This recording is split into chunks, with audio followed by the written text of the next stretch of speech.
we go. There we are. Fuck you. All right, everyone, welcome back to another episode of the Bored as Hell podcast. I'm Adam McDonald with Big Shiny Robot. And I am Andy Wilson, aka Citizen Bot, also with Big Shiny Robot. And we've got 3 movies to talk to you about this week. Rock the Kasbah with Bill Murray, Gem and the Holograms, and the Steve Jobs kind of biopic, maybe a little bit fictional. Anyways, Andy, tell us about Gem and the Holograms. Yeah, well, we're definitely going worst to first here today.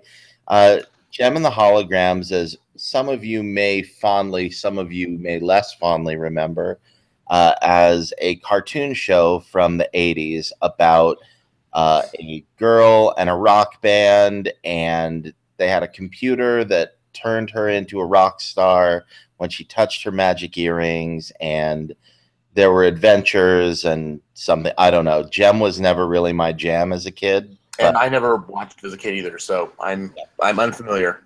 Yeah, but there seems to be a lot of pent-up goodwill and nostalgia for this property, which is why Hasbro went ahead and said, well, we're going to reboot this and make a new movie of it, which is unfortunate in a way because this movie isn't bad.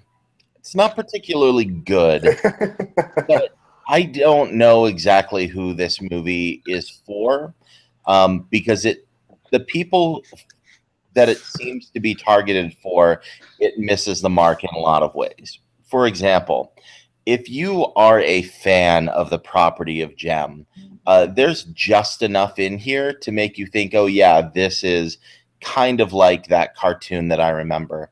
But there's so many ways that it's so different that you're going to feel very frustrated about it. Specifically, like the one most iconic thing about Gem and the Holograms was that theme song, which even I remember, and it's nowhere to be found in here. Which, Really? Yeah, in a movie with a half a dozen musical numbers, and they don't even do the theme song. It's like, how simple was this? Just have them do it, or heck, have Demi Lovato do it. Oh, no, thank you. Yeah, well, just someone. I don't care, and then play it over the credits. It just didn't. It seems like a no-brainer, and yet they didn't do it. Huh. Now, that being said, what this movie is actually kind of cute and kind of cool. This is a movie for the YouTube generation. The story, as much of it as there is about young Jerrica and Kimber.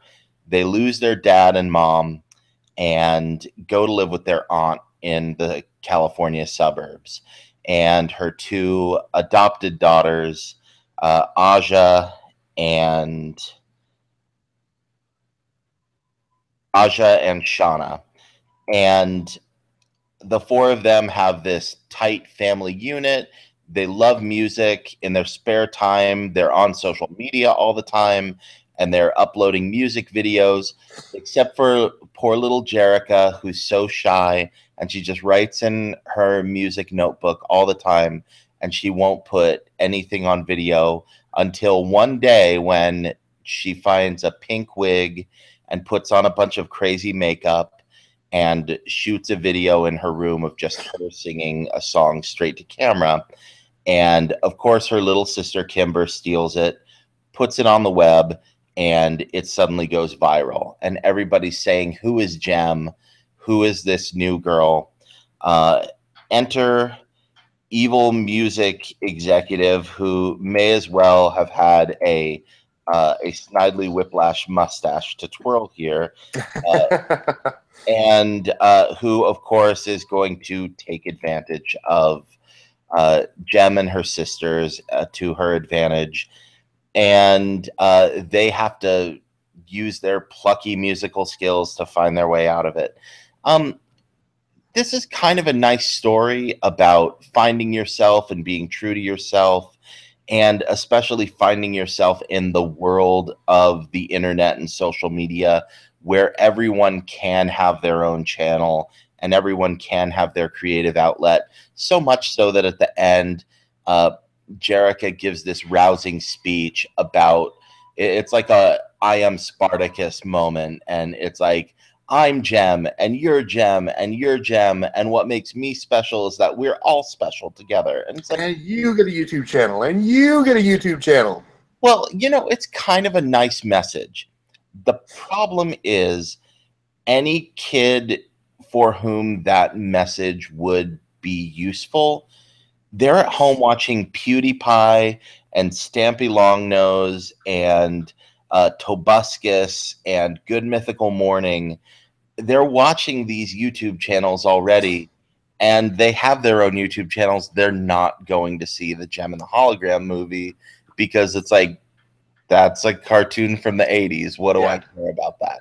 So again, and then there's 20 minutes in the middle of the movie where it turns into a heist movie, and another 20 minutes of the movie where it turns into the freaking Da Vinci Code, because of course there's a subplot where, remember how Gem got turned into a rock star by the computer?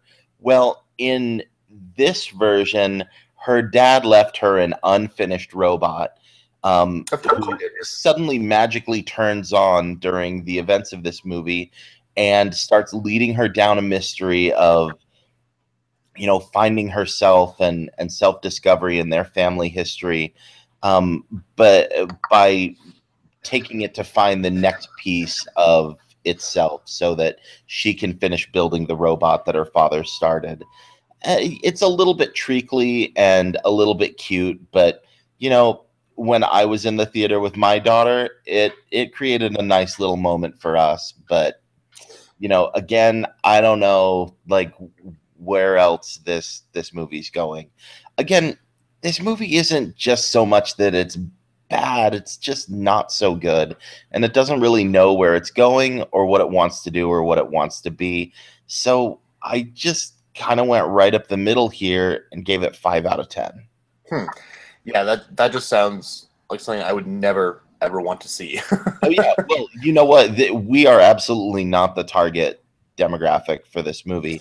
But then, yeah, well, I can appreciate that. But even you mentioned that it's for a certain demographic, and I think that demographic is moms who are our age who look back fondly on this TV show and want to have their daughters and their kids kind of experience it with them. And I don't even see how it's going to work for them because it sounds so different from what the show was originally about. It's like, where did they come up with this idea? The Da Vinci Code? No, seriously, it takes this weird turn in the middle of it, and I don't know. I think this movie needed to do one of two things: either explode, not be a movie about Gem and the Holograms and just be its own thing, or they really needed to get back to the core of what their property is all about, and this didn't seem to really follow through on that.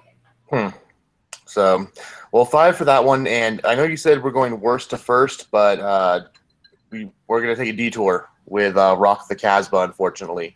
Rock the Kasbah is the newest Bill Murray film. He plays a character named Richie Lance, who's kind of a washed-up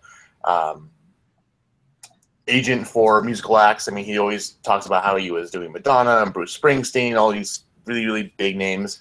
And now he's pretty much renting out a hotel room in LA and scamming young kids to try to get them so he can quote unquote support them and put them on tour. Well, one night he is at a bar with Zooey Deschanel, who plays Ronnie, who's kind of like his sidekick, kind of partner in crime, but also someone he is repping. And she's performing some crappy song at a bar and is told, hey, you should take her on tour and do a USO tour in Afghanistan. He's like, why the hell would I do that? He's like, because there's a lot of money to be made. So, always looking for some money, he and Zooey Deschanel go to Afghanistan, where she promptly leaves him, takes the money, passports, and goes back to the U.S. because screw Afghanistan. So he's now stuck there, no money, no way to get home, and is looking to to do anything he can to try to get his passport and everything else to get back to the U.S.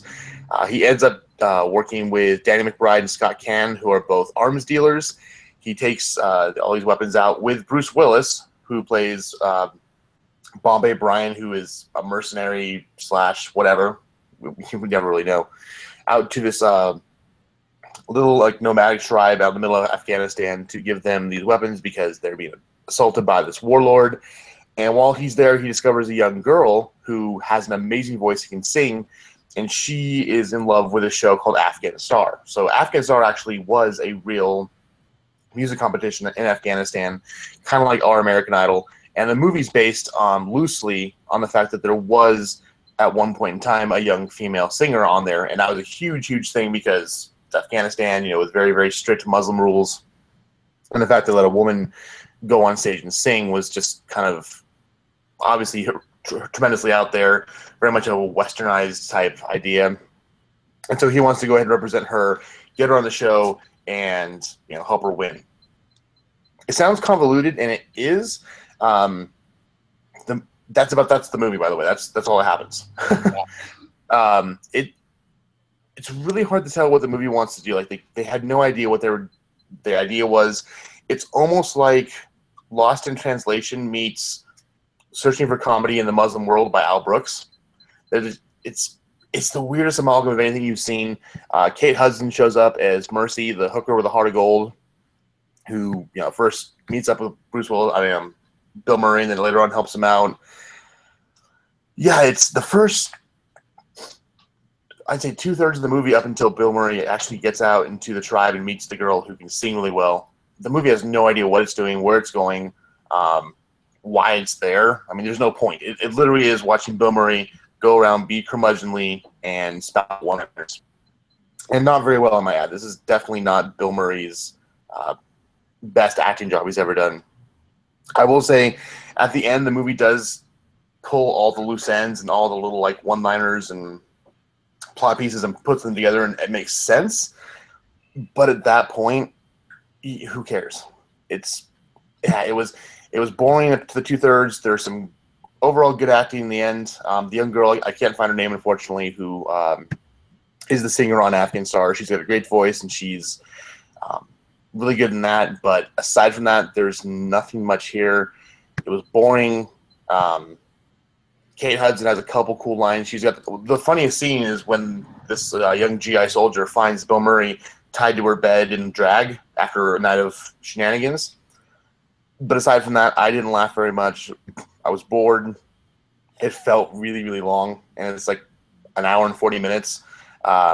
So I'm only at a 4 on this one. Yeah, it did feel long, and the only reason to go see this is Murray's performance. Yeah, everything you said is spot on.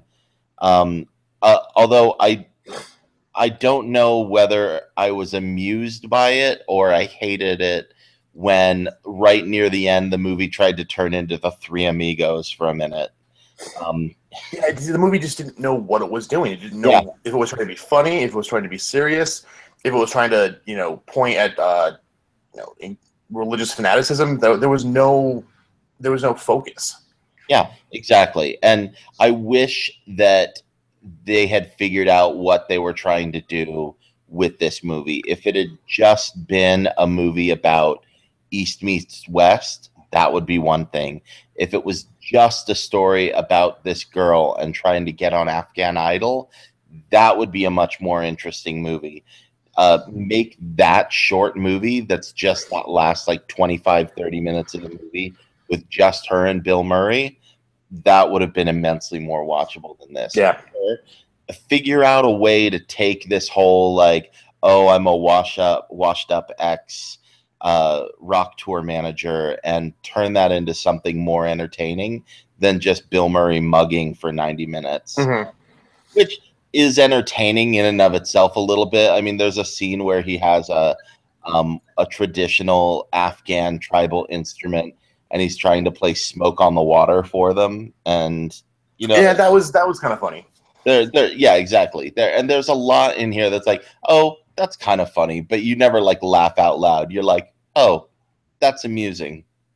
That's that's not the sign of a good comedy. A good comedy actually makes you like burst forth with laughter. Yeah. And this makes you go, "Oh, that was funny, good, very droll." So yeah, I'm in the same place. Although I think I appreciated Murray a little bit more. And oh, and the other thing that I liked about this was the underlying political subtext about how messed up American military industrial complex is in Afghanistan, Hmm. and how everything was messed up there because money was flowing like nothing else, and no one had any eye on it, and it was just so corrupt and so ridiculous. That Right. part of it I found interesting. And see, I did too at first, and then they never talked about it again. Yeah, and then they dropped it. Yeah. Yeah. So again, that was a thread for the first like half the movie, and then oh, okay, that's what this movie's going to be about. Nope. Yeah, so it again they did tie it back in the end when Bill Murray could have left and been safe, and then finds out that the tribe that he went and sold all these guns to and the ammunition that he was purposely selling them and he didn't know it, ammunition that didn't work, so they could be slaughtered when this other warlord came to take them over.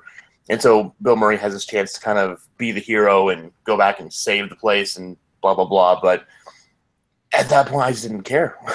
Yeah. Yeah. So I'm at like a 5.5 out of 10. A little bit like to just the tiniest little bit more than Gem and the Holograms, but I can definitely see how you are where Yeah. you Now, a movie that we both liked a lot more than those two was a Steve lot. Jobs. And Andy, I'm letting you take point in this because you're a Sorkin fan and he wrote it.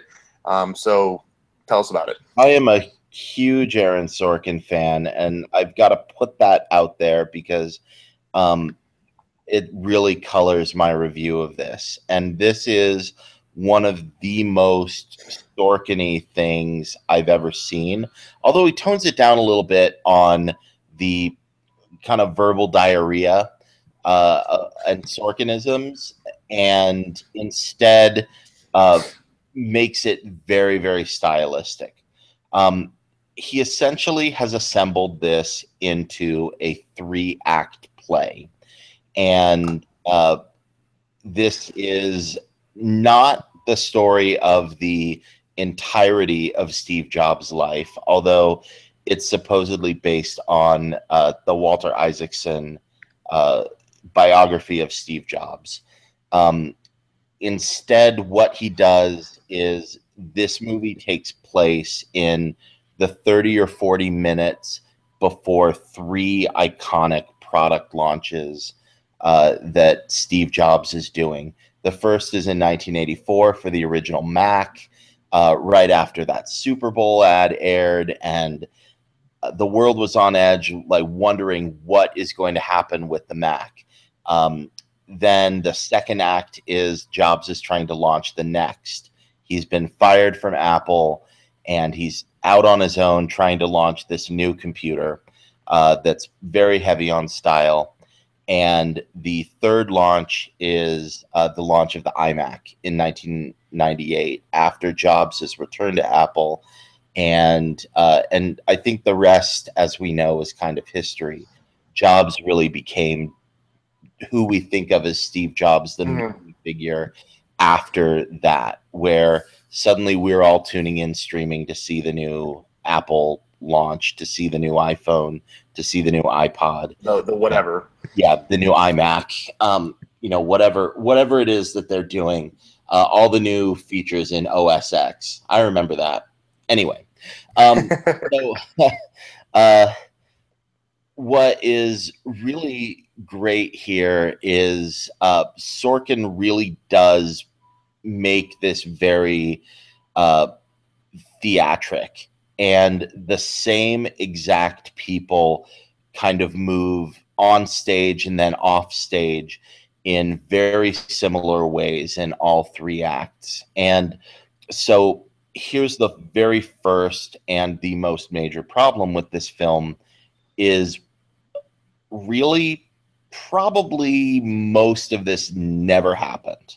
Like it just didn't happen this way. Yeah, it's a fictional telling of his life. At all. Yeah. So it's like, yes, there were these 3 product launches. Yes, these people were there. None of this dialogue ever happened. None of these things ever happened. Like, Jobs is getting mad at the Mac launch because they can't get the computer to say hello. That never happened. Completely made up. But what's interesting is Steve Wozniak, who is played in this movie by Seth Rogen and does an amazing job doing it, said, like, yeah, he made all this stuff up, but they nailed exactly who Steve Jobs is and how he would have acted in these situations if they'd actually played out this way. So there's so much historical liberty and creative liberty taken with this. You got to go in with a giant bag of salt. But that being said, it's entertaining as hell and really well done. And the best way I can think of is if you go and you watch Julius Caesar or Richard III or Henry IV Part 2 or Antigone or Macbeth, these aren't actual historical things that happened, but they're kind of like historical events that happened. It's or Greek retellings of the Iliad and the Odyssey. These aren't actually the events of the Trojan War. They're told for a purpose because they're more entertaining this way. Never let the facts get in the way of a good story.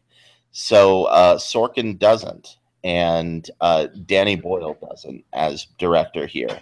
And he takes this script and takes these actors and just milks them for all they are worth, and really captures this on film in a way that is both theatrical and cinematic. So great job there. And I can't go away from this movie without mentioning Michael Fassbender, who is fantastic. I mean, he, especially in the final act when he's launching the iMac, he not only like looked like Steve Jobs, like we remember from the black turtleneck and everything else. I mean, he's spot on. Just sounded like him. Like I forgot it was Michael Fassbender playing Steve Jobs. It was like you're watching the real person actually up there on the screen. Exactly.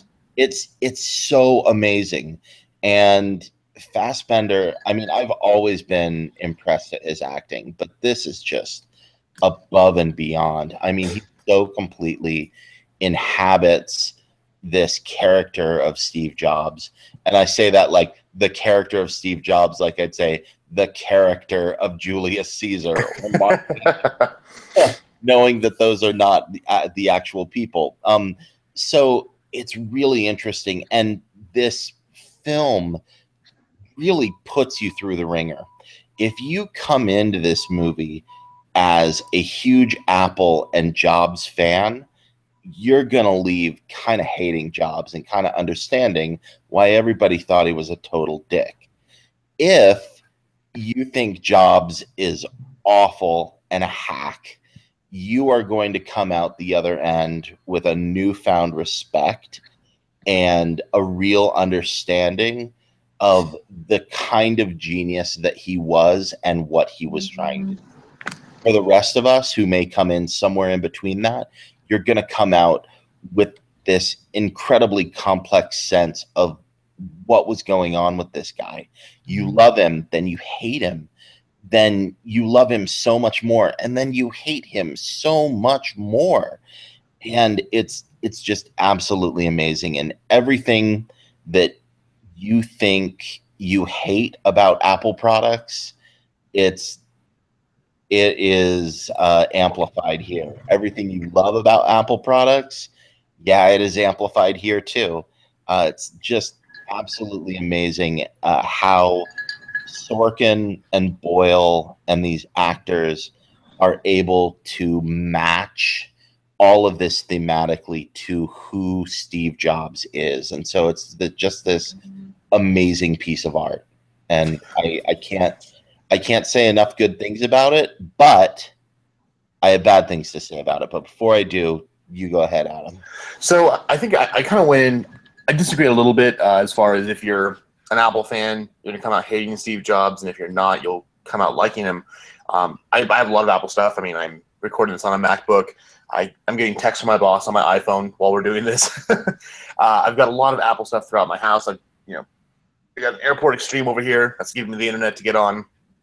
But I think I kind of knew a bit about Steve Jobs going in. Like, I'd never read the biographies, but just from seeing him on the news and hearing about his life, I kind of knew he wasn't the most pleasant person to get around with. He was a genius. We'll definitely go there. So I went in and I kind of left with the exact same idea of who he was and what he is. But the most important thing to keep in mind is that, like you said, this is a very fictional retelling of this person's life. This movie is the story of a man, not so much the history of the man. Even, like you said, with like Julius Caesar and Richard III is Shakespeare writing those. Again, there was some truth thrown in, but overall it was there to entertain and give you a better idea of what these people were like, and that's exactly what this movie does.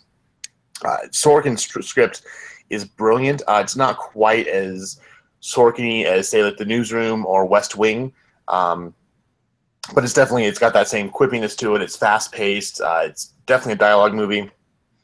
The acting is fantastic. Jeff Daniels playing the CEO of Apple at the time that Steve Jobs was there originally, John Scully, is fantastic. And, of course, he just came off The Newsroom, so he speaks Sorkin very fluently. Yes, he does. Yeah. But it's cool because as much as he was playing his character from The Newsroom in The Martian, this one he's not quite that there. So it's kind of toned down a bit, which is great. Seth Rogen, fantastic. I mean, who thought Seth Rogen could act? I know. Apparently Danny Boyle can get him to act. And we would also be remiss not to mention Kate Winslet as Joanna Hoffman, who is Steve Jobs' kind of right-hand woman, who, for the first half of the movie, I was like, who is that? I know that's someone. And then it slapped me. It's like, holy crap, that's Kate Winslet. I didn't even recognize her. I mean, she just disappeared in the role so well. Mm-hmm. But yeah, fantastic writing. Danny Boyle knows how to get great performances out of his actors. Masterfully directed. I can't find anything wrong with the script. I think it's a perfect script.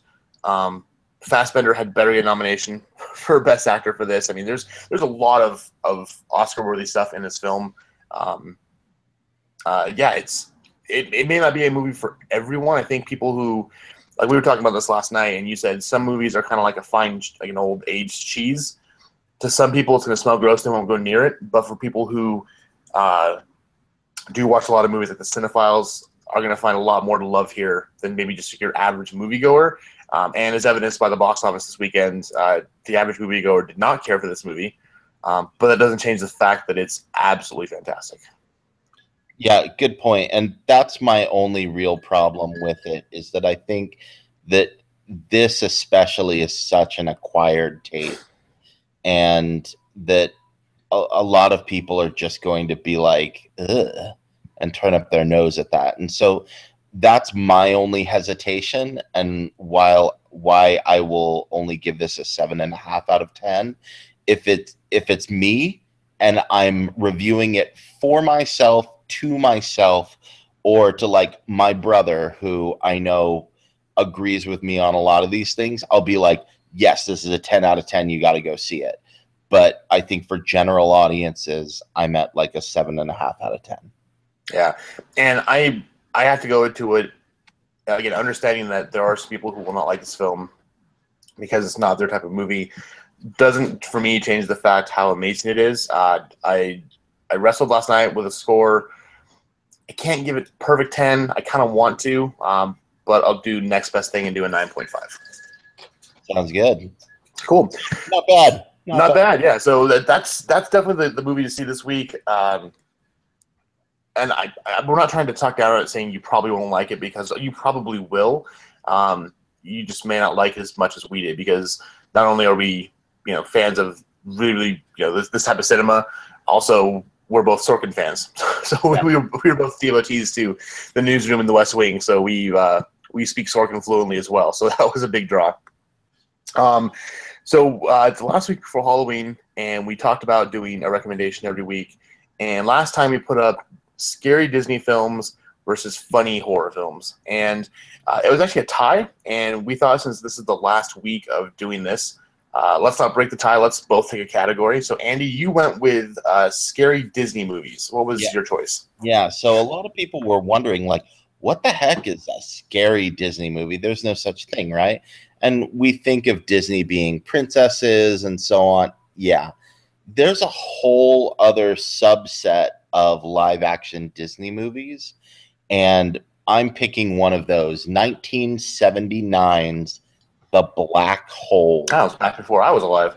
Yeah, this is an old movie, but we had this on VHS when I was growing up, and this gave me nightmares. Yeah, it's only rated PG, and it's a Disney movie, so yeah, it's okay for kids, right? Wrong.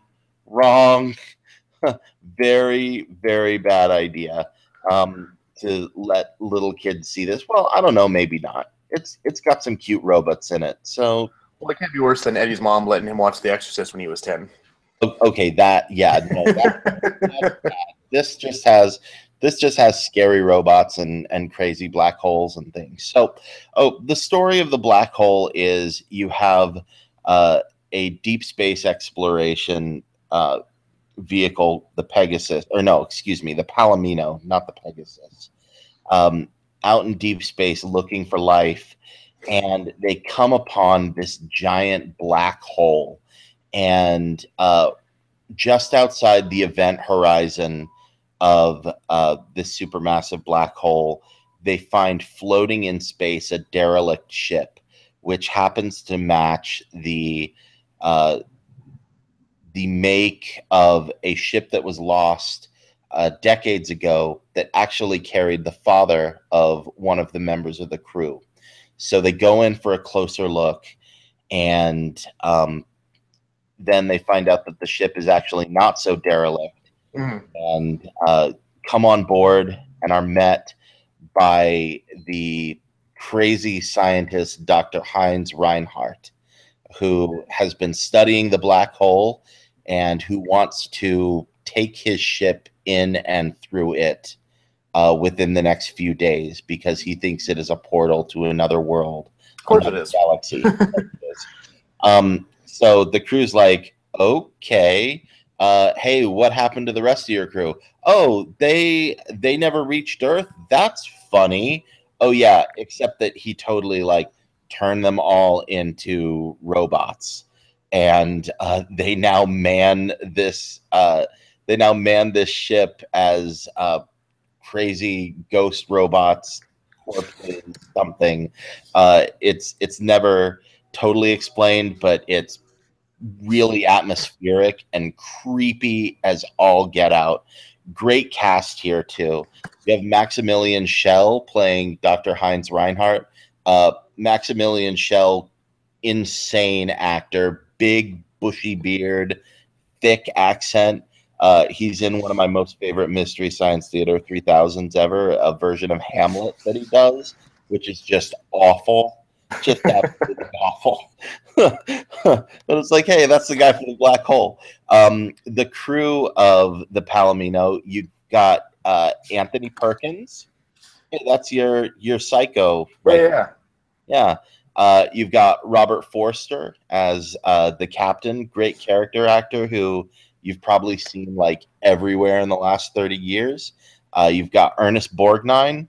And you've got Roddy McDowell as the voice of one of the good robots, Vincent, and Slim Pickens playing an old beat-up derelict robot who was left on the ship.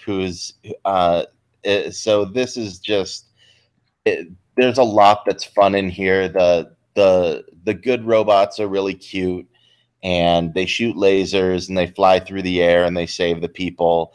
And the scary robots, oh my gosh, one of the scariest robots ever is this giant robot named Maximilian who has these little blender things that pop out of his arms, and he like whirs them at you like little blades so he can go in and like, I don't know, scramble your heart and lungs or something. It's yeah, that happens to somebody. That's a little dark for a Disney movie. Um, yeah, crazy. And of course, the mind bending ending of this movie, spoiler alert, um, except that Well, it's over 30 years old, so I don't think we it's have also to worry about really that. obvious what happens. At the end of the movie, they do go through the black hole, and it is a head trip. Oh my gosh. Like, Is it as crazy as Willy Wonka in the Chocolate Factory and like in the tunnel? worse. Absolutely insane. And then, of course, I think you're left thinking at the end of this movie that the black hole is a gateway to hell, and that Huh. Maximilian, the evil robot, is now like the Lord of Hell. And like, oh, okay, this is super creepy. And then, of course, the good people get to go through to heaven to another universe, and it's kind of just ends, and you're like, okay, what did they actually get to when they made it through the black hole? I don't know, but there's an evil hell dimension somewhere in there. Scary Disney movie, y'all. Scary, scary Disney movie. Go check it Um, out. Really just insane, crazy, good science fiction, very dramatic, and worth an hour and a half of your time. It's really short, so go check it. and see, you mentioned to me last night you were picking this one, and I remember watching it as a kid. I think I was like 10 or maybe a little younger, and I don't remember anything about this movie aside from the robot with like the blender things. That was about all I can remember was the evil robot. Yep, he's freaking scary. I will put him up there with like the Arnold Terminator as one of the scariest robots of all time. So, So, well, I'll have to go check that out too because I remember so little about that film. So I went with funny scary, and the first thing to pop in my head was Tucker and Dale versus Evil. This is a really, really small indie film. Came out a couple years ago, 2010. It stars Alan Tudyk and Tyler Labine as Tucker and Dale, both these two hillbillies who, if according to the stereotypical horror movie trope, should be the creepy bad guys. And sure enough, there's a group of college kids coming to town. They're gassing up at the gas station to go camping, and they run into Tucker and Dale, who both look really ominous and creepy, and freak the kids out, and they drive off. Well, then it switches over to Tucker and Dale, and they're like, "Oh, look at those college kids!" And Dale, who's Tyler Labine, is like, "Oh, that one girl, she's really pretty, but she'd never like someone like me." And you find out these are just two really good guys who took their life savings, they were best friends, and they bought this cabin up in the woods. So again, creepy cabin in the woods. Well, they go up there and they go fishing, and while they're fishing, one of the girls, the college girls, her name's Allison, the one Dale thought was cute, falls in the water, gets knocked out. So they swim over and rescue her. And of course, now the college kids think, it's like, oh my god, the creepy hillbillies have our friend. They're going to kill her and eat her. Meanwhile, Tucker and Dale are taking care of her, trying to bring her back to health. And she wakes up and realizes they're nice people, and she becomes friends with them. And it keeps on switching back and forth from the college kids to the hillbillies, and each sees the other as the bad guys. And through an unlucky turn of events, the college kids start having these accidents where they die. Like one of them trips and falls into like a wood chipper. And they're like, oh my god, the hillbillies killed us. And the hillbillies are like, oh my god, these crazy college kids are up here. They're committing suicide. It's a suicide pact. So it's a comedy of errors, misunderstandings. It's gory as hell. Like I said, the kid falls in the wood chipper, and it's very obvious what happens to him. But it's so funny because, it's they're scared of the kids are scared of them. They're both trying to fight each other. And in the end, there actually does turn out to be someone who is a crazy killer and tries to go after people and stuff. But it's one of the funniest movies I've ever seen. No one knows about it. Like I mentioned it, and people are like, "Huh? What is that?" I think of like 5 people I know of have seen this movie. But you'll definitely get you'll get your blood and gore. You'll get your really gross kills, and you'll have a ton of fun because it's one of the funniest movies I've ever seen. It's that scene at the gas station is just so funny where he's like trying to flirt with the college student, and he's like so typically like scary redneck. Like, does he even say like, "You got a pretty mouth" or so? It's like, he says something like that. He doesn't say that, but it's just like, oh my gosh, it's like you are totally an axe murderer. Yeah, wasn't it something like happened to him? Like, he got hit in the mouth first or something, so his mouth was like numb or something. I remember there was a reason why he was talking funny. Yep, it was just, that movie is so well put together, and I just laugh at it. And people occasionally talk about a Tucker and Dale 2. I think It doesn't need it though. It doesn't need it though, and I think we're more likely to get a second season of Firefly. So yeah, I mean, there's it like a good horror movie. It does leave it open at the end for the killer to come back. Although I do think it's funny that they eventually they kill the killer, well, quote unquote, kill the killer by invoking an asthma attack because they throw chamomile tea at him. No, it's goofy, okay. but it's so well written and put together. And just seeing these two, innocent hillbillies, like, oh my god, the college kids, they're killing themselves. Why? It's hilarious. Go out and see it. I think it's on Netflix. I know it was for a long time. But if it's not, just go buy it. You can get it for $5 at Target, Amazon, Walmart, Best Buy, wherever. It's one that ranks up there. I have to watch every single year at least because it's that good. Totally worth it. One of the best horror comedies out there. Absolutely. So, anyways, that'll take us to the end of this week. Steve Jobs, go-to movie of the week, and then The Black Hole and Tucker and Dale versus Evil are our Halloween recommendations. Next week, we've got Burnt, which is Bradley Cooper playing a Gordon Ramsay-type character in the kitchen with chefs and knives and fire. Our Brand is Crisis, which is a Jennifer Aniston film about trying to run a political campaign, I believe, in South America. And to kind of finish up the week of horror movies, we've got The Scouts versus the Scouts Guide to the Zombie Apocalypse, which, from the trailers I've seen, kind of is going the Tucker and Dale route of being really funny and gory and gross. So hopefully it'll be fun, and we'll let you know next week. Hail Satan, and have a lovely afternoon.